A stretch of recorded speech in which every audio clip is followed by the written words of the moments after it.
Hello friends, I welcome you all in maths classes by K. तर पहा, concept of the day मध्ये पाहणार आहोत आपण आज सरळ व्याजाचा एक शानदार क्वेश्चन, जो की तलाठी भरतीमध्ये TCS ने विचारला होता. हे जे पटीमध्ये जे आहेत ना, तिप्पट चौपटचे अशा प्रकारचे प्रश्न आहेत ना, हे थोडं एक्झाम मध्ये कधी कधी कन्फ्युजिंग ठरू शकतात. तर पहा, हा सरळ व्याजाचा आहे. जर एक विशिष्ट रक्कम 10 वर्षात सरळ व्याजाने तिच्या स्वतःच्या तिप्पट होते. म्हणजे ती जर अमाउंट 100 असेल तर ती किती उर आली? 300 उर आली. म्हणजे तिप्पट उर आली. पहा, इथं 3 टाइम्स झाली. म्हणजे व्याज किती झालं रे इथं याच्यावर व्याज झालं आपलं 200. हे झालं आपलं व्याज SI. किती झालं? 200.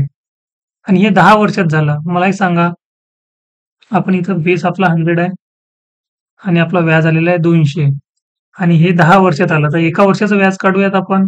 एका वर्षाचं व्याज किती होईल मग? तर 20. एका वर्षाचं 100 वर व्याज 20, म्हणजे हाच आपला काय झाला? रेट झाला 20%. पहा, एका वर्षावरील एका वर्षाचं व्याज म्हणजेच आपला काय असते? 100 वर जर समजा ते असेल तर ते आपलं काय असते? व्याज दर असते. तो काय असते? व्याज दर असते. म्हणजे आपण इथं 100 यासाठीच घेतली की हे जे कॅल्क्युलेशन येईल ते 100 वर येतील. म्हणजे 100 वर 20, म्हणजे आपण याला 20% म्हणू शकतो.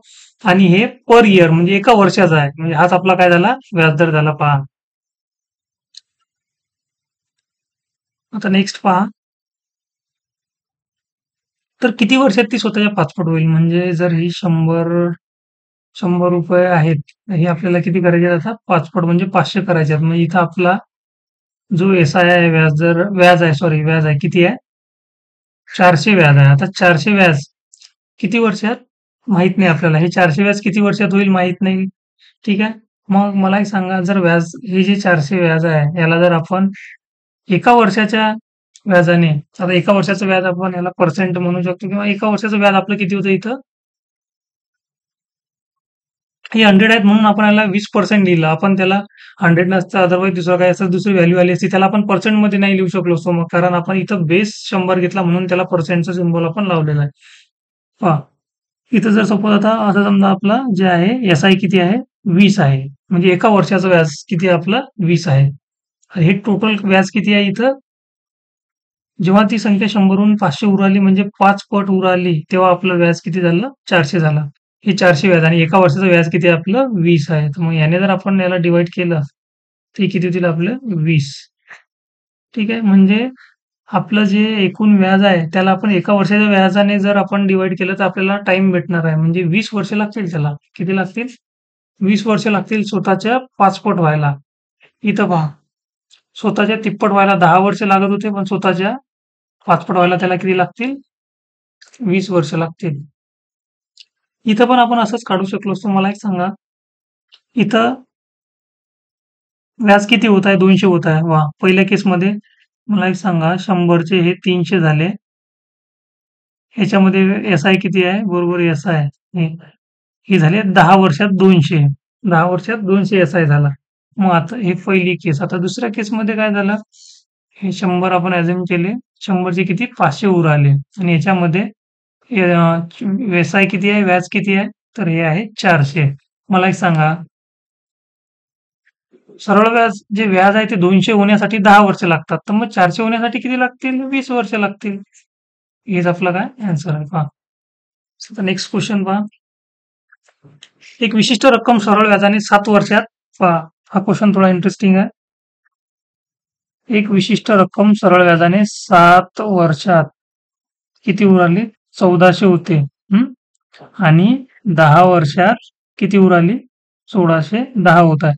मला एक सांगा, तर ती रक्कम किती आहे आपल्याला हे काढायचं आहे. पहा, 7 वर्षात 1400 झाली, आणि 10 वर्षात किती झाली? 1610. हा जो 3 वर्षाचा गॅप आहे, 3 वर्षात किती होत आहे हे मग? 1400 आणि 1610 मधील गॅप किती उराला? हा 210.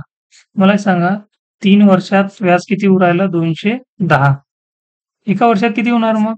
या 3ने याला डिवाइड करा, 70. एका वर्षात व्याज किती उरायला? 70. ठीक आहे. आता एका वर्षाचं व्याज आपल्याला माहित पडलं. मग सरळ सरळ मी काय करणार? आता 10 वर्षात ती किती झाली? 1610 झाली. मग मी काय करतो 10 वर्षाचं व्याज काढतो ना सरळ-सरळ. इथं एक 0 लावला आणि इथं पण एक काय येणार आपण 0 लावणार. म्हणजे 10 वर्षात 700 व्याज उरं आलं. पण 10 वर्षात तर ती किती होत आहे? रक्कम किती होत आहे? 1610. 1610 ती रक्कम होत आहे त्याच्यापैकी 700 तर आपलं व्याज आहे. मग राहिले किती? म्हणजे आधी ती किती असेल? प्रिन्सिपल मुद्दल किती असेल? हे आता पूर्ण आपली काय आहे? ही राशी आहे आता. आता जी आहे ही पूर्ण व्याजासहित आहे. पहा लक्षात घ्या. ही व्याजासहित आहे आणि हे आपलं काय 10 वर्षाचं काय आहे? व्याज आहे. मग या पूर्ण राशीमधून जर आपण हे 10 वर्षाचं जे व्याज काढलं तर आपल्याला मुद्दल येईल आपली आधीची. म्हणजे 1610 मधून जर आपण 700 काढलेत, तर आपले किती राहतील?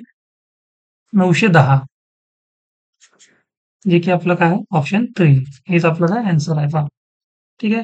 तर अशाच प्रकारच्या कन्सेप्टसाठी चॅनलसोबत जोडून राहा. आपण अशाच नवीन-नवीन कन्सेप्ट डेली आपण घेणार आहोत आणि सर्वच भरतीसाठी हे उपयुक्त ठरतील.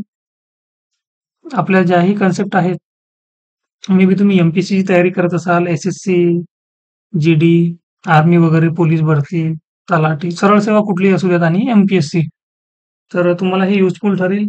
ठीक आहे फ्रेंड्स. थँक